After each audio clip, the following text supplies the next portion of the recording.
Divorced dads don't fall apart overnight. They decay slowly by what they tolerate. This episode may be a punch in the face, and it may be a punch that you needed for a long time. I know that I needed it. So here we go. You are becoming the man you're willing to tolerate. Let that sink in. Tolerating disrespect, tolerating laziness, tolerating emotional chaos, tolerating victim language, tolerating inconsistency, tolerating being average. Your life is not a reflection of your goals. It's a reflection of your standards. It's a reflection of your standards. Many dads, they want the rewards of change more than they actually want to change. And they have yet to have somebody push them against the wall and say, why aren't you doing the things that you say you're going to do? Here's what happens. Here's actually what's going on when that happens. It's like you don't realize it's going on, but this is a lot of it, what's happening in your brain. Your brain normalizes repeated exposure, right? So it becomes something that is just wired in. It's what it becomes. It's like the dad that was in our call last week and just keeps talking negative all day long. Why? It's something that he's been doing for decades. And so when he's trying to think positive, he's having a difficult time because he hasn't been positive like that for a long time. So if you tolerate chaos and negativity, if you tolerate distraction, if you tolerate self-pity, if you tolerate these fears of failure or these fears of not being enough, if you tolerate them, they grow and they grow. And you focus on them, they grow. And so it becomes normal. Your whole life becomes normal of thinking those things, of that galaxy and that world that you're in.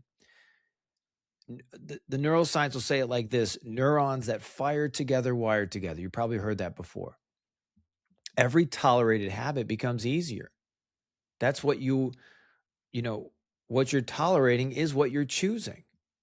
Your brain builds these highways around what you repeat. So you don't accidentally become weak. You wire yourself into weakness. You wire yourself into being average. You wire yourself into this lack of confidence, or just going along with it, or you wire yourself into being a people pleaser, which was me. I wired myself into just getting along. I wired myself into all of these types of behaviors and thoughts. James Clear, who I love, and it's great, and I know you guys know who he is. Every action, he says this, every action is a vote for the type of man you believe you are. Every action, if you think about voting and you think about politics and you think about when you put in your ballot, that is who you are. Every action is a ballot for the type of man that you believe you are. Think about that for a minute. Think about filling that ballot out and you turn it in and you say, this is what I'm voting for. Your action is the ballot for the man that you believe you are. And so if you tolerate excuses, you vote for excuse-driven identity. There was a guy that was in our group, and he was posting all this stuff about all this therapy he had done and all these things he had done about this and my childhood and all these kinds of things. And I just had to stop him because I've had a, terrible childhood with a mom dying of a drug overdose and a father that was a biological father unknown. So I could give you all kinds of victimhood excuses, and most of my life I did. I used them as a crutch. The question is, do you want to use them as fuel or do you want to use them as a crutch?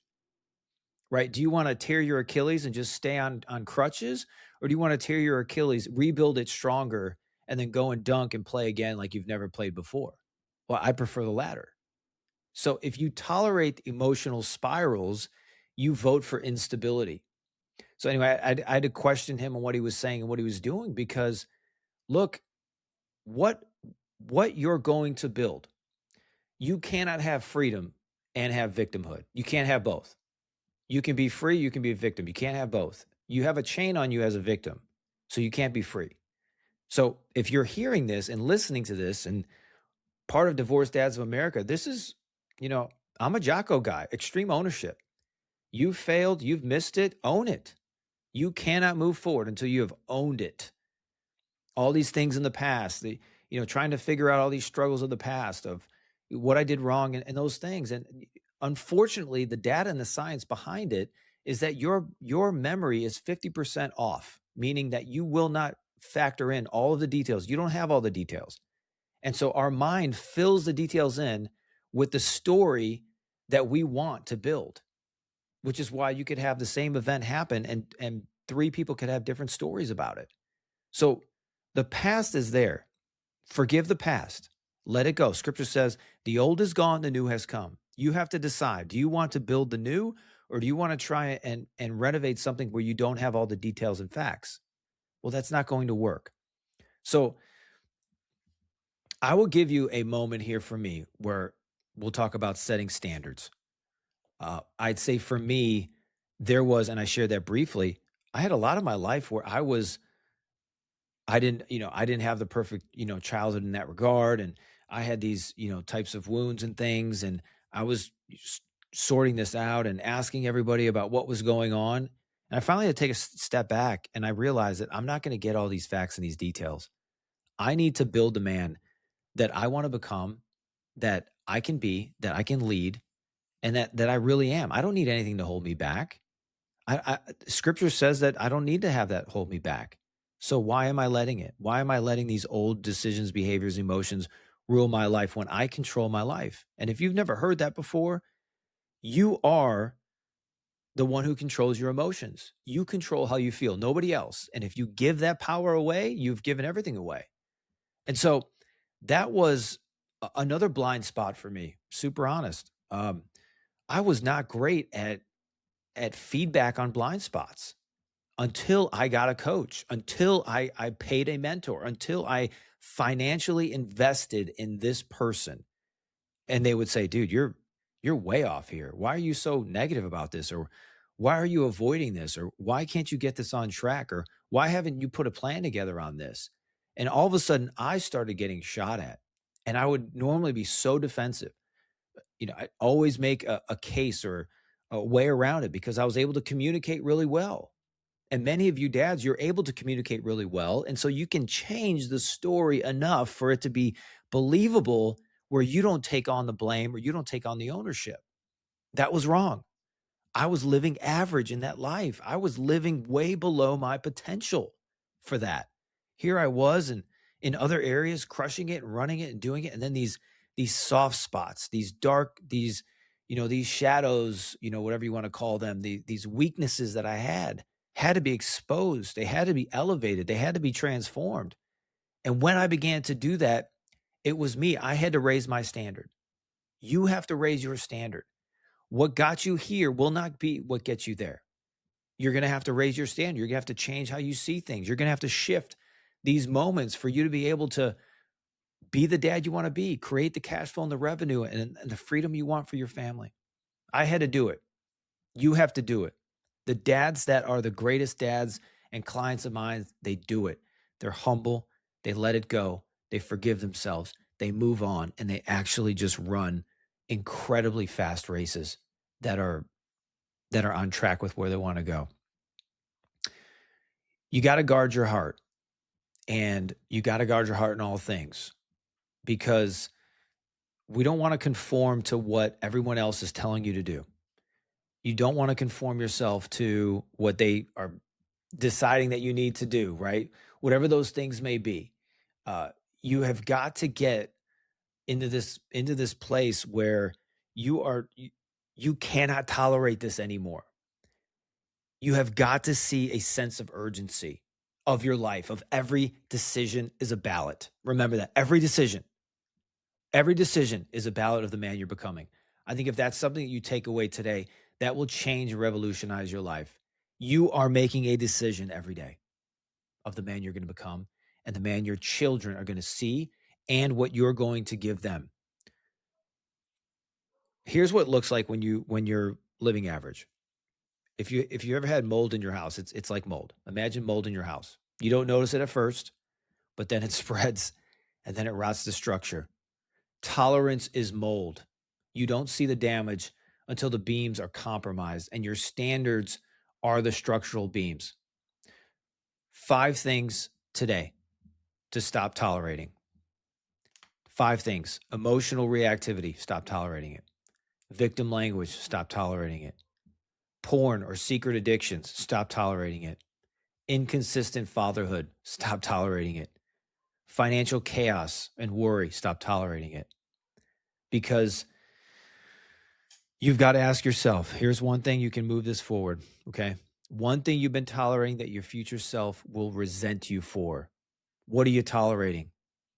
Is it being average? Is it tolerating going with the flow? Is it tolerating all these negative thoughts that you allow to control your life and your narrative and your story? Are you tolerating not being disciplined with your phone, with your relationships, with your standards, right? You have to look at what standard you want to replace for the tolerance. And that's growth. That is progress. What you can measure, you can manage.